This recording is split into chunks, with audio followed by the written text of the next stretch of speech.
Today's episode is information packed. We're talking about how to help your child, or honestly, yourself or anyone else in your life, identify, understand, and support through autism spectrum disorder, ADHD, anywhere on that spectrum, and learning disabilities.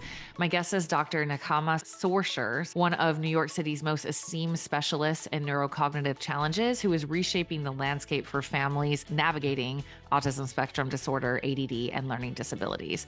With over 3 decades of experience as both an evaluator and psychodynamic therapist, Dr. Sorscher brings a rare blend of clinical expertise and emotional insight to her work with children and their families. Her new book just came out on April 1st. It's called Your Neurodiverse Child: How to Help Kids with Learning, Attention, and Neurocognitive Challenges Thrive. So we will link that up. This episode is brought to you by Peluva. So Peluva, Peluva, those are Mark Sisson's new zero drop minimalist shoe with that distinctive 5-toe design. I have been loving them. I've been a longtime fan of barefoot shoes, and I was very resistant to the little 5-toe articulation personally at first, because just being real, I thought they looked really nerdy. And I was like, oh man, yeah, I love Mark so much and I get what he's doing, but I'm not wearing those nerdy shoes. And then Brad Kearns, who's also involved with that project, was like, no, Tara, you got to try them. Tara, you got to try them. Tara, just come on, try them. And I tried them, and I kid you not, I enjoy them so much that I actually like how they look now. Weirdly, I can tell. So like the purpose of that 5-toe articulation is so that your toes can move more dynamically. So with other barefoot shoes, like I've been a long time fan of Vivos, and I'm still a big fan of Vivos, but they have just that big toe box, right? Which is awesome. So I didn't really feel like the 5-toe articulation was necessary, to be honest. But as I've worn them, I have experienced how awesome that is. It was actually been quite surprising for me. And I wore them this morning. I wear them all the time, and I'm really, really enjoying that freedom of movement on my toes. So, yeah, Brad and I have been going back and forth. I'm like, dude, I actually love them. And he offered to sponsor the podcast with Peluva and also offer you guys a 15% off code, which I was like, okay, cool. Yeah, I will gladly introduce my people to Peluva shoes. So you can use code Coach Tara at peluva.com, or you can just go to peluva, peluva.com/Coach Tara, and you can get that 15% off discount. Make sure you snag some of the socks while you're there, because you're going to need the toe socks. Okay. All right, let's get into the episode. We are going to get into so much great information. So please give it a listen, because you may not even realize that you or someone in your family has this going on. And I just love how much compassion and love and support is laced through this conversation. So yeah, get informed. And if you think that somebody might benefit from this episode, definitely send it to them. It'd be a great entry point. Okay, here is Dr. Sorscher. All right, Dr. Sorscher, I'm so excited to educate my audience today about ADD or ADHD and learning disabilities and autism spectrum disorder, and create awareness around myths and also reality of things that we need to understand. Because I mean, this is your world, but it's not even my world. And I feel like almost everyone is affected, has someone in their life with one of these. And so, yeah, the more education we have around it, I think it breeds a lot more compassion and understanding in ourselves and also in our relationships. So, to kick that off, I was wondering if you could start off by sharing some of the common myths or harmful myths around these 3 things, and, what the reality is. Well, what I hear over and over from my patients, and also from the parents who come to see me and talk about their kids, is that the kids are so often labeled lazy or stupid or oppositional, which I Mhm. translate as bad, right? It's a bad kid. We don't say that Right. anymore. We say oppositional. We mean the same thing. And basically, it's the same result. It destroys the kid's confidence. It destroys their self-esteem. Just today, I was talking to one of my patients who only was diagnosed with ADD at the age of 17. And he told me that his father would always say to him, I wouldn't be upset with you, but I know you can do better. You should be Mm, doing better. And that was so hurtful to him. So the right. other myth is lazy, right? Not putting in enough effort, not motivated. How many times have we heard this from parents? from teachers, from peers. What's wrong with you? Why don't you understand this, right? Mm. And the child is doing the best they can. I believe every child is working as hard as they can. I do not believe in unmotivated children. Children want to please. They want to do well. They can't. And once we kind of can accept that and see what's going on with the wiring, then we can really help them. Mm, I love this so much because I don't believe in lazy. I think lazy is a cop out for Right. what's actually going on with somebody, you know? And so let's start with maybe ADD, ADHD. You know, what is actually going on with them that might present as lazy? Okay. So when this is how I explain this to people. So ADD is like you're being bombarded by sleep waves in your brain and you're fighting to stay awake. So if you're in the car and you have a long trip and you're very tired, what do? Roll down the window. You start tapping on the dashboard. You turn on the radio as loud as you can. You want all that stimulation. ADD kids, they're touching everything constantly. What are they doing that for? They're not trying to be annoying. They're trying to wake up their brain. And that's what the medicine does, by the way. And it's not that I'm a pill popper. And I think there's all different ways to treat ADD. But just to explain the wiring, what the medicine does is it wakes up the brain. It creates more dopamine. It creates more energy. And therefore, the kids can focus more. They're very bored. They're very easily bored and they're very easily fatigued. Mm, And that is their wiring. So we need to come up with ways to help them with that mm. and understand that they are struggling with just being bombarded with sleep waves. Well, you can't Mm. focus when you're tired, right? Wow, yeah. I love that. That's perfectly explained. And then what about like the oppositional thing? What's going on there? Well, very often we'll say that the ADT kids are very self-directed, okay? Which means that they like to do their own thing. Now, the truth is, very often ADT kids are very creative. They are entrepreneurial. There is an amazing percentage of CEOs that have ADD, like wild, way above average. That's one of their, what I like to call superpowers. So some of the things I like to reframe. It isn't that they're being oppositional, but they are very imaginative and they are very excited by the ideas in their brain, right? And again, if you just channel that, it's not an oppositional child at all. It's just a child who's saying, I'm really interested in rocket ships and I'm not that interested in multiplication. So let's use rocket ships to teach you multiplication. So some of it is adjusting expectations, you know. I don't believe that any child is oppositional. They want to please, they want to do well, they want to get along. But there's something in the brain that's compelling, right? That's taking over. And sometimes we have to go with the flow. We can't say to them, you have to shut off your brain. Sometimes we have to say, you know what? Write out that idea on a piece of paper, hold that thought, don't, shout it out, and I'm going to get to you. But we have to give them a tool, write it out on a piece of paper, because they get so excited, right? And then they just want to burst it out.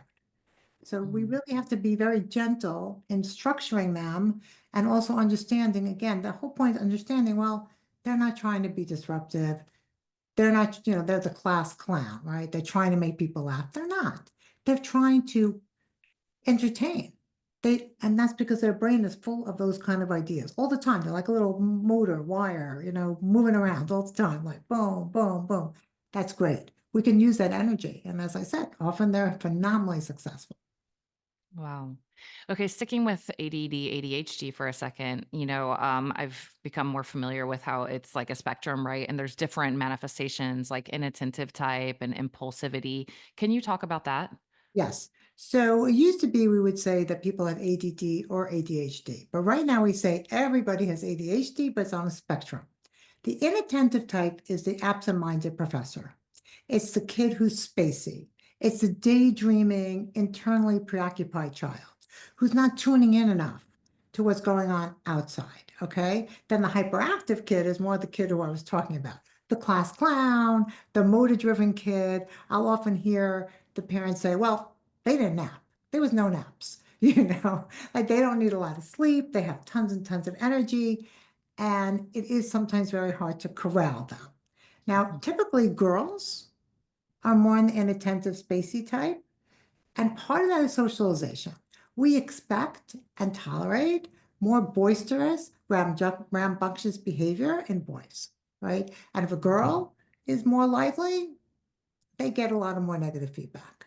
So some of Wow. it I think is social cultural, and some of it is just the wiring. Mhm. But there is an overwhelming amount of boys who are hyperactive, right? And if a girl has ADD very, very often, not always, but very often, they're inattentive, they're spaced out, they're dreamy, they're withdrawn, they're reserved. Wow. And I know you talk a lot about the importance of like early interventions. So sticking with ADHD spectrum, I guess we'll call it right now. What are some signs that you can look for as going from a young age in both boys and girls all the way up to maybe teenagers and beyond? Well, first of all, I do not believe in diagnosing kids with ADD or ADHD until they're around 7. So it's not that I can't see signs. One time I saw this 2-year-old and I said to the father, "You're going to bring him back in a couple of years. He has ADD. I can promise you that." And he did. But I said, "We're not doing anything about it right now. We don't do anything besides, maybe give them a lot of outdoor activity and, make sure that the circle time is brief, right? Because until they really have to sit down and do work, it doesn't really matter for one thing. And the brain is still developing. I mean, your brain still develops until you're 25, but for sure, from 0 to 7, it's explosive. So sometimes you see these kids and, they really are okay for some time. Um, when I'm talking about early assessment and early intervention, I'm really talking again about understanding as opposed to maybe treatment. So that, Okay. like I tested a little boy and he was 4 and he definitely had ADD. And he sat down at the circle time. I remember this, and he made a yoga pose. And he sat there like that for around 2 minutes. He was not able to sit through the whole circle time. So when I met with the parents and the teachers, I said, "Listen, this kid really wants to sit down. And look what he did. He did the yoga pose, trying to calm himself down so that he could make it." Now, he didn't manage the whole time. Everybody really appreciated that because they're like, okay, this kid is having a hard time and he is being disruptive and he is very easily distracted and he is very fidgety and he is very restless, but he's really trying. And let's do some gentle techniques. Let's give him breaks. Let's teach him breathing. Let's let him leave the classroom. So there's all kinds of things you can do, particularly in the classroom, which can make the experience a lot easier for these kids. I really believe in giving them movement breaks.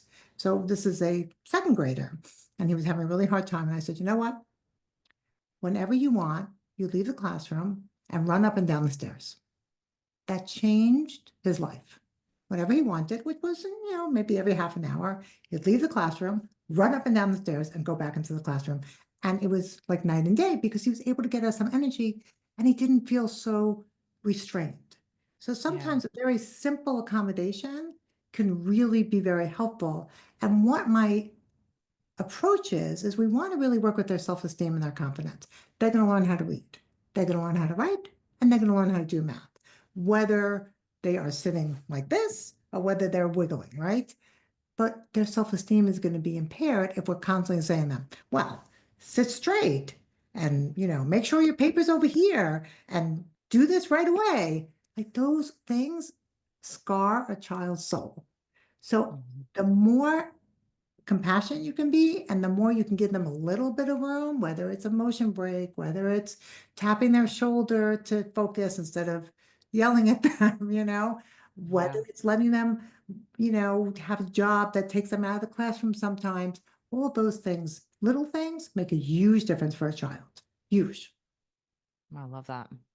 Yeah, the compassion versus trying to force somebody to be fit into a box is like being able to you're hitting on something so deep for me because I feel like um adults now same way because that's how we were parented. It's kind of like this is how you should be, and if you don't fit this mold of exactly how I think you should be, then you're a failure, and then that carries into the adult psyche of like they feel that way about themselves when it's just like maybe the approach was wrong. Maybe you just need a little bit different lifestyle. So I love that you're hitting on that. Um, you're making come to mind for me like the inattentive, like how often is it that somebody has the inattentive and impulsivity stuff going on? That's happened, actually. Okay. People can be a little spaced out, but also very impulsive. Um, And the trouble with attention, right? ADD is attention. So they're going to have trouble with attention one way or the other, whether they're Okay. being very loud about it or whether they're being Mhm. very quiet about it. The other Mhm. piece to remember with ADD people, another superpower, is that they can super focus. They can have a laser-like attention to whatever they're interested or motivated in. And I remember this is a long time ago, I started diagnosing ADD when, it was pretty early on, and people were not happy. At this point, nobody cares, right? You have ADD, it doesn't really matter. That time, Mhm.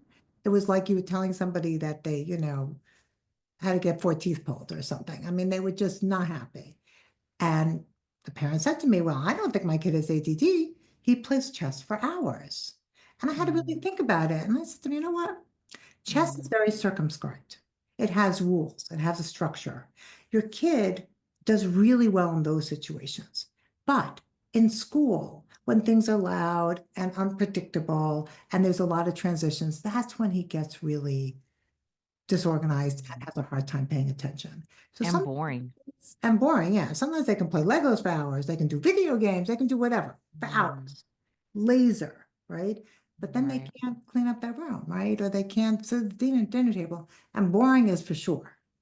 They get easily bored and it's painful for them. It is literally Mhm. physically painful the way they Mm. describe it.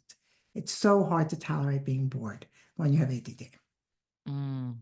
People who are, kids specifically who are really on that inattentive side of the spectrum, I would assume that maybe they are the ones that typically get hit with the being lazy kind of thing. How can we create more compassion and awareness for parents if this is kind of pinging at them like, oh, maybe my kid has that inattentive stuff going on? Well, first of all, I always talk about the myth of laziness. So I start with that. I start with saying, no, I think laziness is really a myth. In fact, I'm going to ban that word right now. Let's not. Thank you. So that's Yes, the first agreed. thing. And I do that with my patients too, by the way, because my patients are always telling me because they've been told a million times, that's just for sure. I'm just lazy. I'm like, no, Mm. we're not. Mm. And we don't, and stupid also, we do not. Lazy and stupid, no. They are not words that, we use. Second of all is I think it's really important to try to get into the child's head and be like, well, what was going on when you Yeah. got down to do your homework and I came in an hour later and I found you staring out the window? Like, what happened between sitting down to do your homework and staring out the window? Instead of saying, you're lazy, you don't do your work, what's happening, right? And then Yeah. you can say, I really sat down with all the good intentions in the world to do my homework. And then I started thinking about the sky and I just had to go look outside for a minute. I don't know what happened to the time then. This is what happens to these kids. They get so involved in their fantasies, their imagination, their daydreaming. They don't even realize. And then actually you can come up with a plan. You can be like, okay, maybe you do your homework in the dining room so that you can see everybody. I do a lot of work with my patients around settings because there are certain settings that are very conducive to doing work. For example, a library, a coffee shop, the dining room table. Because why? They can see people. They're getting some stimulation and it takes them out of their brain and into the work. And I don't expect yourself to do work in your room. It's not going to happen. So we really try to work with, and other people have to do work in their room. They get so distracted, right, that they can only Mhm. do work in their work.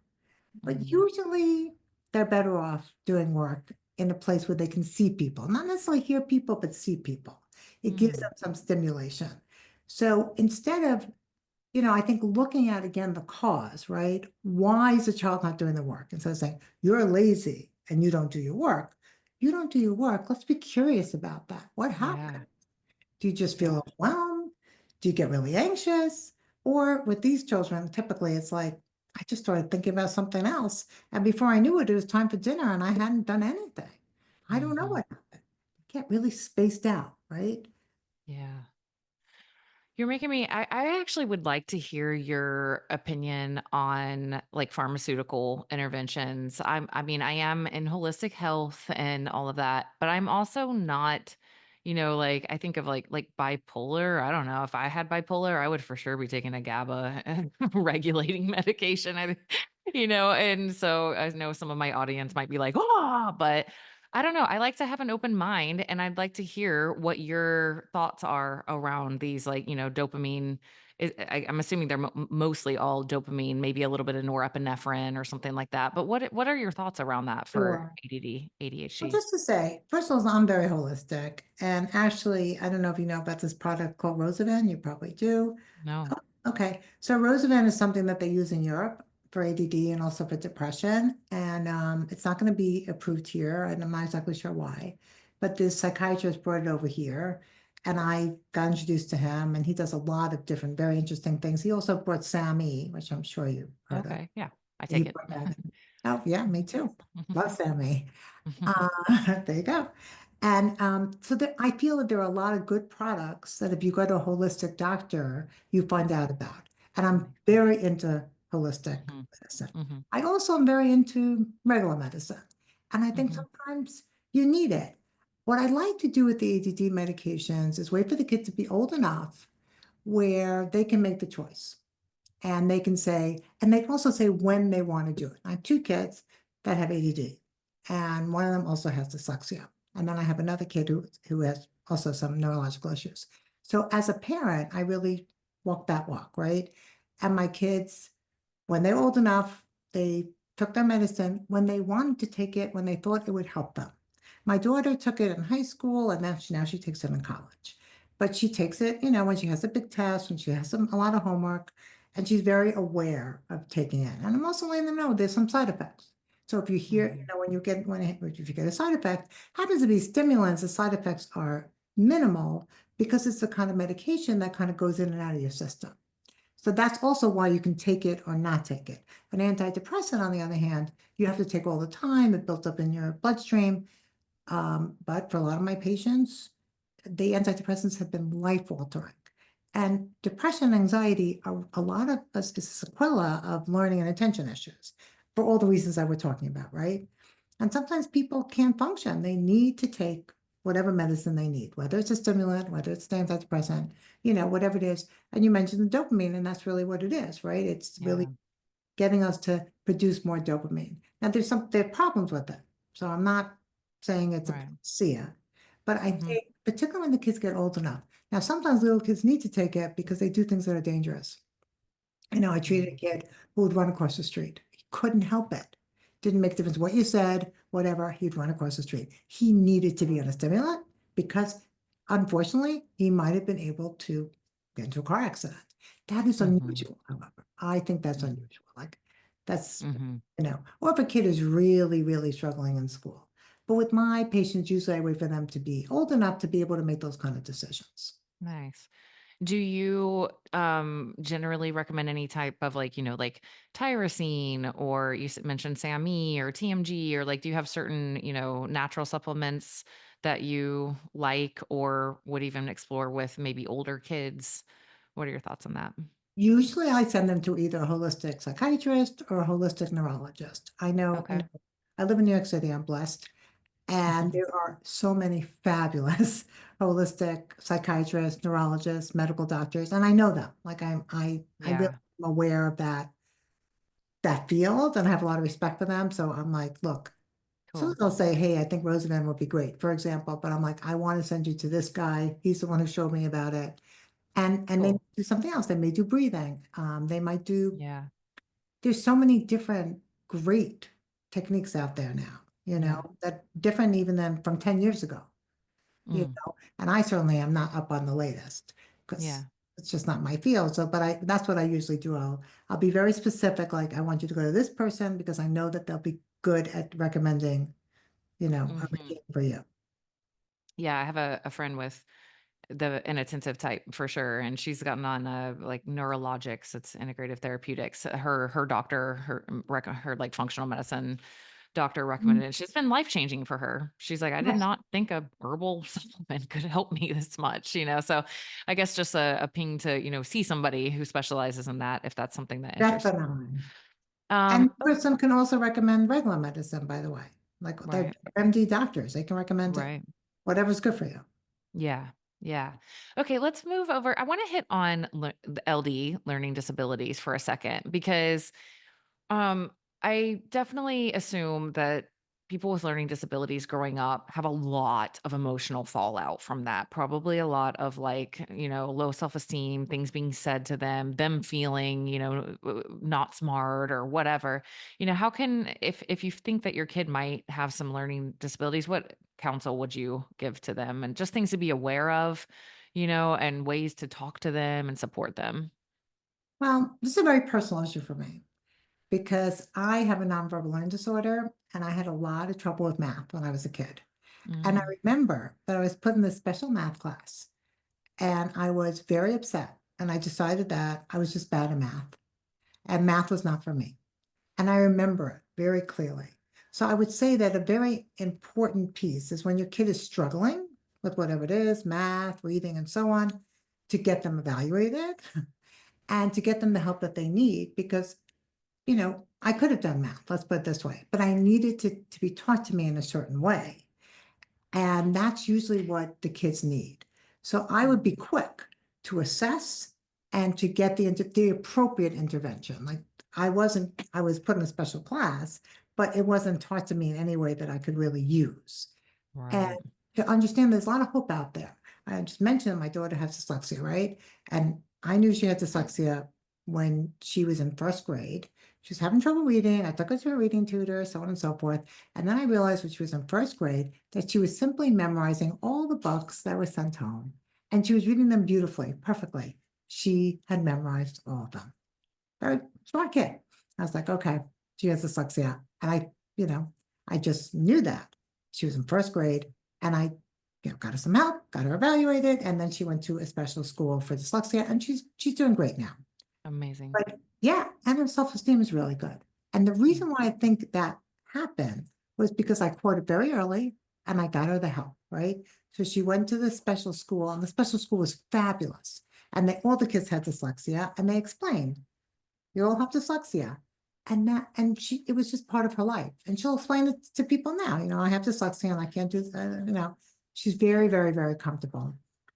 And that is because of the early yeah. intervention.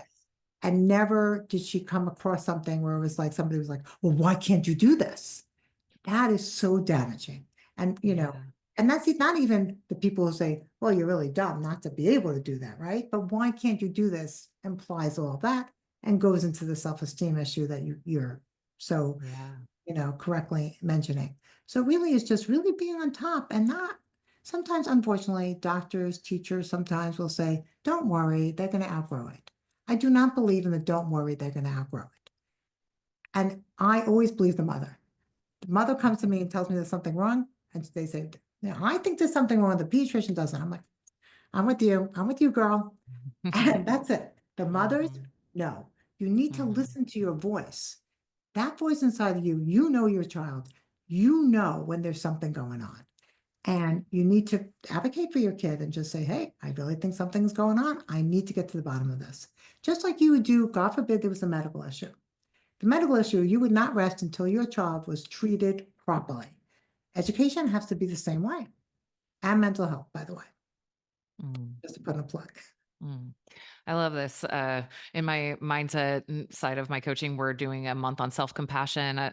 Kristen Neff wrote a book called Self Compassion, and we're doing our whole this month is all on that. And like, I'm just hearing so much of it and Great. what you're saying. It's like Yes, coming from an angle of love and support versus like pointing definitely. fingers and tearing someone down. Like, that's what compassion is like to suffer with. Like, let me be in this with you and support you versus Yes. just degrading you and telling you how you should be and just destroying your self esteem, which I really think like I look at people, especially with the hyperactive ADHD stuff, like I'm like, dude, their whole life they probably got told they were like bad, people mad at them, angry, like, oh my gosh.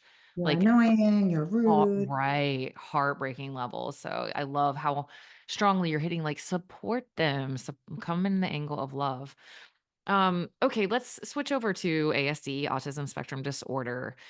So, in terms of like, early recognition, because even though autism is kind of, becoming more understood or whatever, I still think that there's so much that we may not recognize in our kids, Definitely. unless it's like very, very obvious, right? And because it is a spectrum and it can be so different from like a nonverbal person all the way to somebody who's like the what used to be called Asperger's or whatever. Like that's a drastically different human being. So it can be confusing if you're not educated. So what can people look out for in their kids from a young age all the way to maybe teenage years that might be signs of ASD?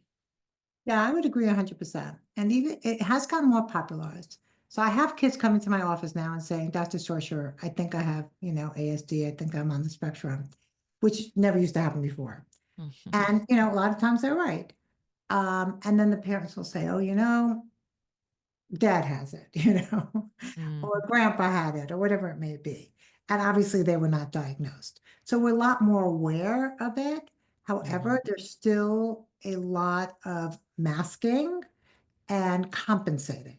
So basically, when I talk to my patients who, have been diagnosed, let's say, as a teenager, or even I had a young adult come in and she said, you know what, I really think I have autism, but my parents and my psychiatrist never thought I did. I was like, okay, so I assessed her autism, and it explains a lot. So one thing is that people with autism have a lot of trouble regulating their sensory system. So what they'll do is they'll be very rigid. For example, she only ate like 5 different foods, cheese, whatever. And it would drive everyone crazy. And she would be forced to eat, different food that she didn't feel comfortable eating. And that was so stressful for her that she would cry and get really upset. And then she was thought of as a brat, right? She's Mm. a picky eater, but she wasn't. She was just trying to regulate her sensory, kind of network. And she just had a big reaction to taste and texture. They also will maybe stim in different ways. So the classic stimming you can recognize, right? They're flapping or they're toe walking, whatever they're doing. But there are very subtle stims that these kids will do. For example, they'll be very fidgety, right? Or, they'll crochet. She crochets obsessively, right? And that's her way of stimming. So the stimming Mm. really helps calm down. But again, if somebody would say to her, well, don't crochet, she would have a really hard time with that because she's regulating. It's not just crochet, right? She's regulating. So you have to take a look and see, well, does your child have kind of obsessive behaviors that they do that seem a little bit off, a little bit odd? Now, the other thing is autism is a social communication disorder. These kids are very bright. They know how to socialize. They want to socialize. They're empathetic. This is a myth that people with autism are not empathetic. Complete myth. They are kind, they are generous, they are helpful, they are cooperative. They are wonderful people. Okay. What happens is they're a little oblivious and they may say things in a kind of a blunt tone. Like if you say, does this dress make me look fat? And they'll be like, yeah. Well, anybody knows you're not supposed to say that, but they don't know. They're not trying to be insulting or hurtful. They just don't know. And they take it a little bit too far and subtle because, again, they're smart and they want to get along. So they're looking all the time. What's this person doing? I'm going to do what they do. And they're compensating all the time, working hard to fit in. But then you see those little cracks, right? Where they'll say something that's off. They'll say to, let's say, I don't know, somebody who's older, Ma, you have a lot of wrinkles, Like they don't know that you're not supposed to comment on certain things. So I'm just telling the truth, man. But sometimes the truth you can't really tell. That they don't like so much. So it's the very subtle inattention to social nuances, being oblivious, monopolizing a conversation, not realizing when they're boring people. I ran a group for boys, and one of the kids had autism. He was adorable, and he was obsessed with trains. And he would talk about train schedules and trains. And after a while, all the kids would start, going out of their minds. And I had to explain to them, look, you're losing your audience. Everybody's looking away. Nobody's interested in what you're talking about. He did not know to look at his audience. We know you're looking at me, you're nodding. I know you're paying attention. Somebody with ASD, they're not seeing it. They are blind to it. So you really have to explain it to them. And again, they know how to get along. They might even be telling an interesting story, but then they say it over and over. And they don't realize, oh, This person's heard that story a couple of times already, you know? They don't get those kind of things. And then they get into a lot of trouble, you know? So, and sometimes they don't even know that they're doing it. Now, my kid who came in and said, I have autism, she did know. And she was very aware. And she actually told me something very interesting, which is people used to say to her, you look upset because of the way her face looked. Because she had to like reorganize her face to look happy. Because otherwise people would say that she looked upset when her regular expression was, it just wasn't as cheerful. That's how tuned in she was actually. But it was so much work for her, right? She always was working to conform. And Mm. after a while, it took a really big toll. She got very anxious. She got very depressed. She ended up getting hospitalized. So when we met, I worked really hard on helping her explain, let's say, I can only eat these things. And I can't eat lunch with you because it's too much for me, but I'm happy to go for a walk with you. So she, Mm. like to help her assert herself and advocate for herself was very Mm. important. But we had to break it down. Oh, you really can't eat food with people because the smell really bothers you. You just can't do that. But you can offer them this. She didn't even know that was an option because she kept on being coerced into not only that she had to eat with people, but she had to eat certain foods. So you really have to kind of look into what is going on with the person. And if they would have bothered to ask her, she would have told them, the smell, the taste, the texture, all those sensory things. People with autism often experience sensory stimuli as extremely intense. That's why when they're little, you'll see them, they can't deal with noise, they'll put their hands over their ears, or they can't go to birthday parties because it's too loud, all of that.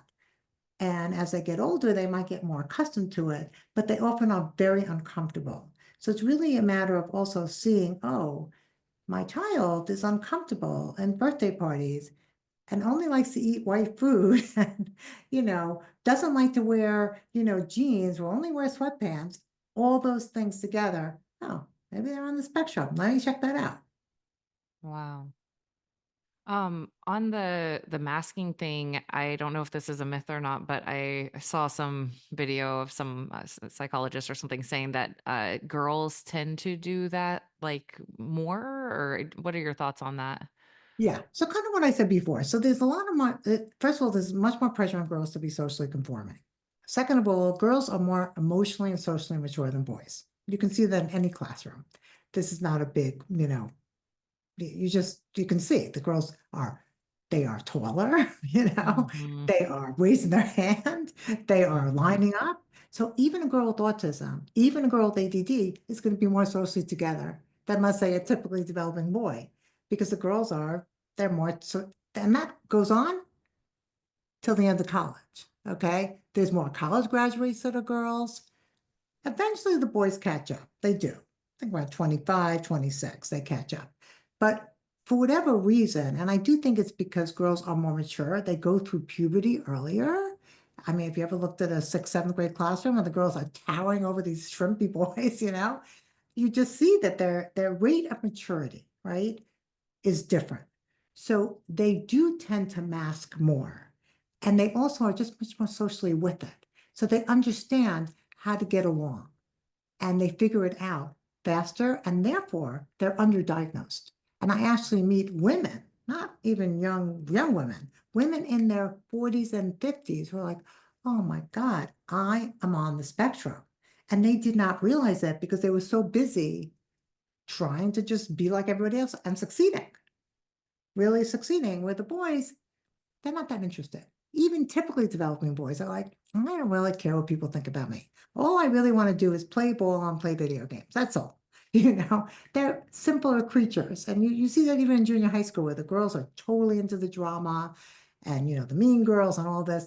And the boys are just being boys. Yeah. And the high school, it kind of starts to tip the other way. Mm, thanks. On this, like not picking up on social cues, like we have a lot of autism in my family. And when you said like they're wonderful people, it's like that's at least that's my experience is like Yes. the people I know without they're like so sweet natured, So like sweet. so sweet. And Give you the so shirt of the back. It can be difficult to even want to like, if they're going on and on and on and on and on and on about stuff, it can be difficult even in the family to say something because you're like, "Oh, I don't wanna hurt their feelings." Like, they're so excited about this thing, I have no idea what they're talking about, and this has been going on for a while, but I don't wanna hurt their feelings. What do you say to that? I think that's a really genuine concern. I felt that way with that boy who was going on about the trains. Um, and what I tended to do, and what you could do with your family members is, first of all, is prepare. So say, hey, I know you love this topic, and I know you get very excited about it. And you know what? I want to hear. I want to hear all the details about this topic, but I only have like 5 minutes because then I have to go and do XYZ. So you don't say to them, you're going on too long, you're boring me, whatever. Right. You do a frame. And it's kind of Nice. what I said to this kid. I was like, listen, it's great that you know all the train schedules from Boston to New York. It's fabulous. And I really want to hear about it, and the boys want to hear about it. We want to hear about it for around a minute and a half. So what I'm going to do is I'm going to give you a minute and a half, and then we have to give somebody else a turn, right? So then it's a way of not, because I think, again, we're talking about compassion, being kind, your delivery and just the tone is so important. Because if you be like, and I know you're not going to do this, but some people are, they're like, hey, that is way too much information, right? Yeah. It's harsh. That's Right. hurtful, right? So you don't want to say that because they like the information and want saying some details. It's great. I want to hear all the details. I want to hear it. And then you really are very concrete.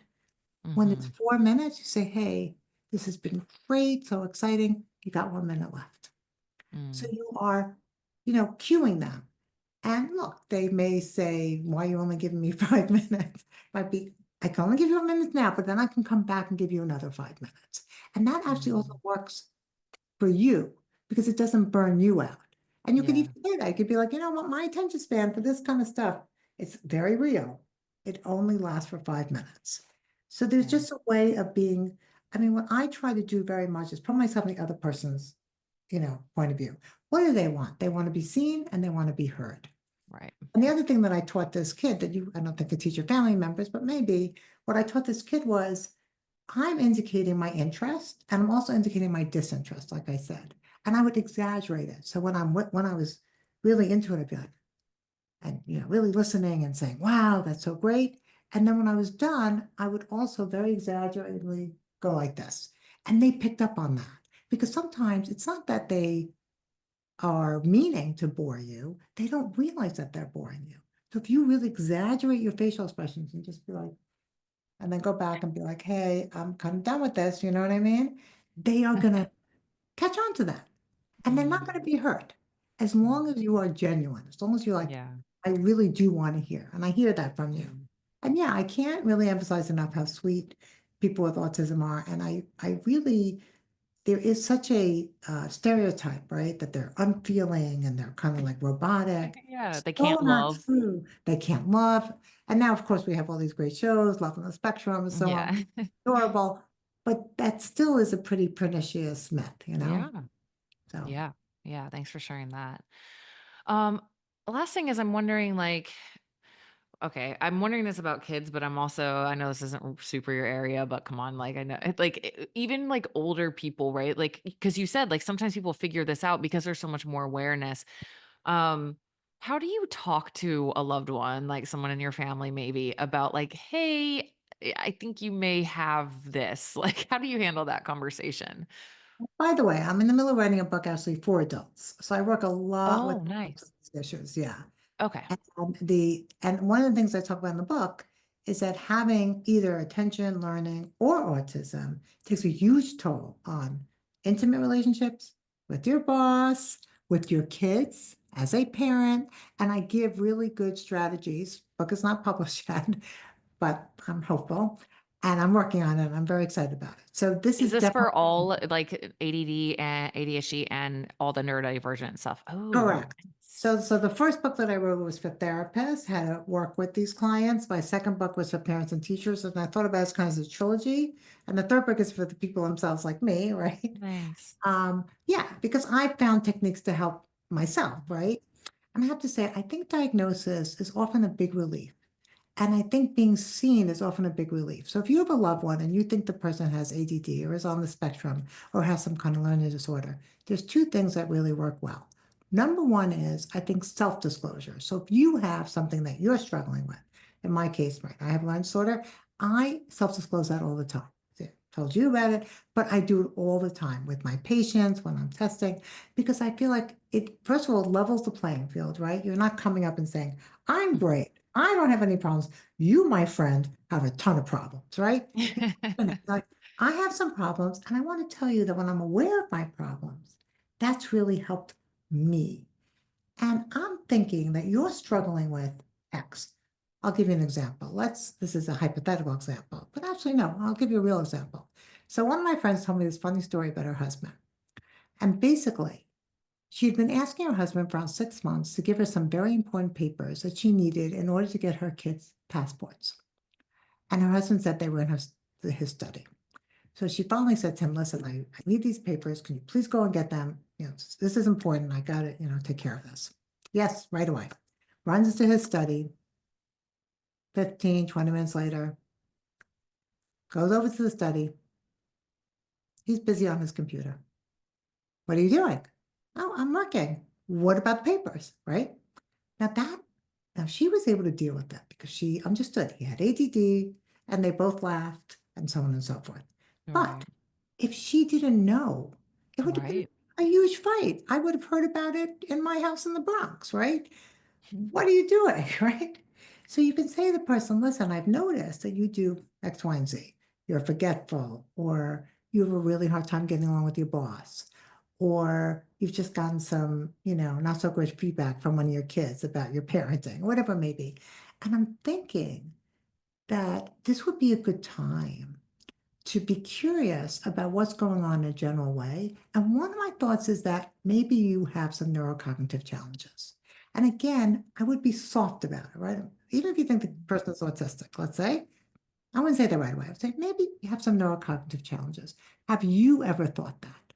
So then you get Mm, them to reflect and be curious. And yeah. then you say, you know what? Maybe you should check it out with an expert, or Yeah. it's a book that you think they could read, or a podcast that they could listen to, or whatever it may be, to give them more information. And the other thing I Yeah. always explain to people is information is power. I think it's so great that you're doing this podcast. And the reason why I think it's so great is because you're getting information to people who need it. And in Yeah. this day and age, podcast is a great way to do it, right? Um, and people don't feel alone. They feel like they're Yeah. supported. They feel like they have a community. So if you can just head your loved one in that direction, and afterwards they might come to you and be like, hey, you know what I found out? And they may not even credit you for that, right? I found out I have ADD. And you're like, good for you, right? Yeah. That's the best case scenario, just to get them thinking, to get them to be able to advocate, right? Right? Yeah. And kind of just give them information, and then they will use that information and however they see fit, right? Hopefully Yeah. in a great way, because I believe that the more information you have, the better off you are. Yeah. Yeah. I love that you said it's like a relief. And I think any of us who, have found something out like that about ourselves, it is a relief. It's like, oh, I have some sort of framework now to understand what I'm experiencing. And like, this is a lot of people experience this. Oh. And then you have tools and resources and Exactly. examples and support. And it's like, okay, cool. Yay. Because there is suffering associated with these things, even though, there are superpowers also, but there's suffering that is internally Definitely. experienced. And so to get a path out of that, who doesn't want some sort of path out of suffering that they're experiencing that they don't even understand what on earth is going on? Definitely. Like I remember when I was reading about nonverbal learning disorder, and I was like, oh, I have that. And I actually was very happy. I was like, this really explains so much. And it made me, I was thrilled, you know? And I do think that diagnosis can be transformative, therapeutic, and that is the way I use it. And again, I'm not really into labels, but I think it's important to understand that there's something going on with your wiring that's causing you to behave a certain way. And then again, like you said, there are tools and resources. Yeah. Is there a certain progression, like a way of starting that you recommend? Like, do you just go to a therapist? Do you like find some sort of, autism specialist center? Like, you know what I mean? Like, if you're hearing this and you don't know where to start, where do you recommend people I mean, start? I'm a big believer in assessment, and I do assess adults. And I know not everybody can get assessed, but I think that to me, that's really key. Because just talking to a therapist, and sometimes, yes, and the therapist can really guide you, but you really need the data. And I think getting assessed is a very important piece. And I have found that when, I do assess both adults and kids, we can come up with a plan much easier because we have the information that we need. So that's what I would recommend. And I do think finding a specialist, finding somebody that you trust, is also really, really important. So Mm. once you have the data and once you have the information, and sometimes you don't need to be assessed. Sometimes you're like, okay, you have this. Then you need to find a specialist, particularly somebody you have confidence in, somebody you vibe in.